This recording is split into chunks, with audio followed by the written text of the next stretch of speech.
Want to start this evening with the latest election results. In the race for mayor of Seattle, Mayor Bruce Harrell continues his lead over Katie Wilson by 11,000 votes, 53% to Wilson's 47%.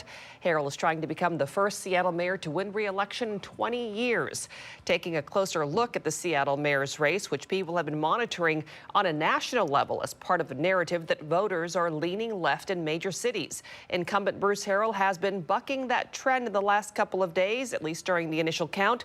KOMO senior reporter Chris Daniels joins us now with what these new numbers are all about. Chris? Yeah, Mary, there's a couple of ways to look at these new numbers as they have come in now from King County elections, and it appears that the mayor's race is tightening ever so slightly. Let me give you an idea by looking through the numbers from the last couple of days and some of the ballots that we are getting back in from King County elections. So if I was to take this for you full screen, you can see that Bruce Harrell was up roughly 8,000 votes on election night, or 7 points, and those were from people who cast their vote in the days before the election. He received a bump on Wednesday of about 3,000 votes, which grew the margin between him and challenger Katie Wilson to 8 points. But this is what I want you to look at, that graph right there, that column that's bigger than the others. That's the amount of ballots received on election day by King County elections.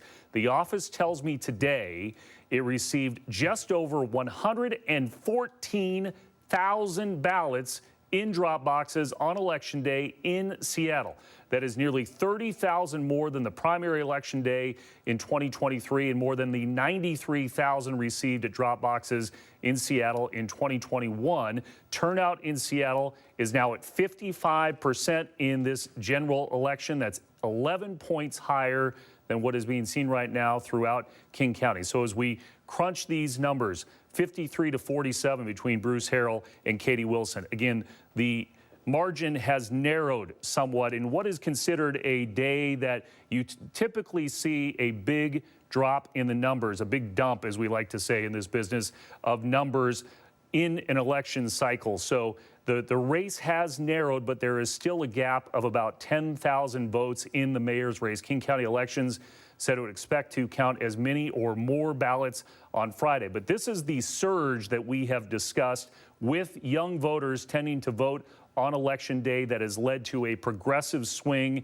at least in the last decade in Seattle, where candidates on the far left tend to get more votes in what is a deep blue city. Yet one of the oddities in all of this is that Harrell's vote tally is on par with Dion Foster, who is considered the more progressive of the two candidates in the race involving the incumbent city council president, Sarah Nelson. But in that case, in that race, Foster is beating Nelson by roughly 16 points. So it could be evidence from voters here of a split ticket where people do want change in the status quo, but not necessarily with Katie Wilson, who is running for mayor. We will gather some new reaction on this and have it for you coming up at 6, Mary. Chris, any idea how many ballots are left to count? Yeah, I've been going back and forth on that with King County elections, Mary, here throughout the afternoon, and it appears that they now believe there are more ballots than they thought even yesterday that are still left to be counted. The latest number I have from King County elections is that countywide,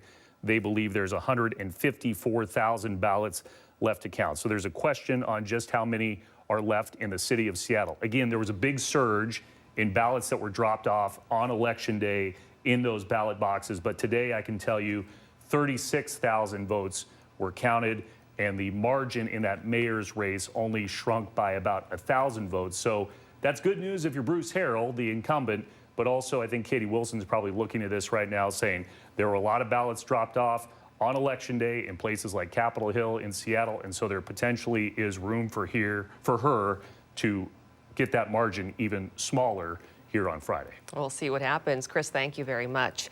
The race to determine the next King County executive is tight, but Gurmay Zahala has slightly extended his lead over Claudia Balducci. He's leading by about 5 percentage points. This is the first time there is no incumbent running for county executive since 2009. Stay with KOMO News for continuing coverage of the general election when we're not on the air. Remember, you can get the full results on our website, KOMOnews.com.